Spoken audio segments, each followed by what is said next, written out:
Conditions for Holding a Natural Form is the title of the exhibition, and it's essentially thinking about the rules that people make to control nature.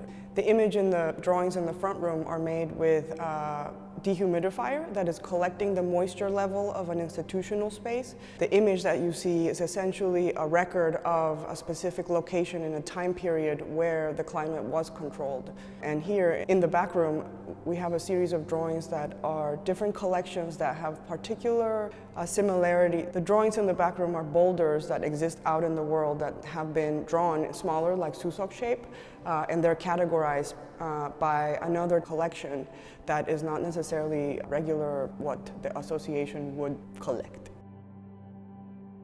The idea for signals actually came from talking to a lot of conservators because they're always really concerned about controlling the moisture level to protect the art. But I also, because I travel a lot to a lot of very humid places, I always think about the humidity that already exists in nature. It was a big contrast to see how the exterior climate of the environment was so different than the control space within the gallery. When I thought about how to be able to find a way where works could make a bridge between the internal space of a gallery and actual world, then I thought that it would be to recognize that the moisture is already inside of the space. And then there's always a dehumidifier, and the time has to be really controlled. And so the image itself is a result of these very controlled steps beforehand. And so when you see the image being very different, it's actually not essential for me to really be able to control the outcome of what that looks like, because for me the work, my work, has already been made before on the layup. And so in a way it really helps me to think about co-authoring works, but we also have to take into account other parts and learn to let go some of that control. What I thought was really interesting about susok is how it's becoming a very generational thing, how maybe like the reason why the same object was important for someone a long time ago might not be the same anymore, but you still keep them.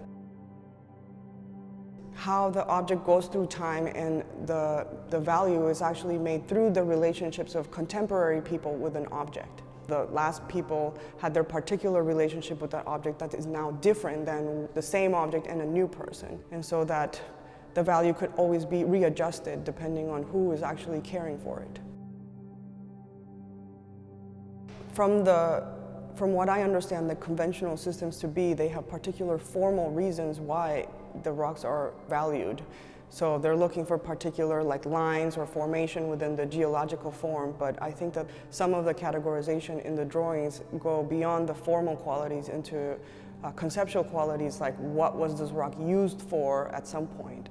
The index drawings are actually a way in which I've been using to think through different type of collection questions.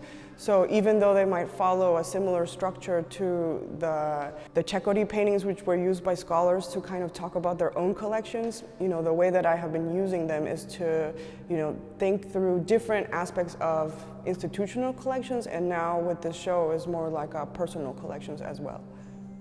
I think my main interest wasn't to make so many institutional projects, but I'm really interested in how history can exist in contemporary life.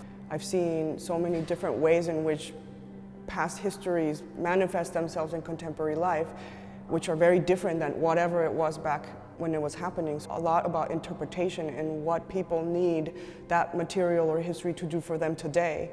And so as an artist who makes objects is also very parallel to kind of even think through how my own works will enter also the institution and what will happen to them 300 years from now or something.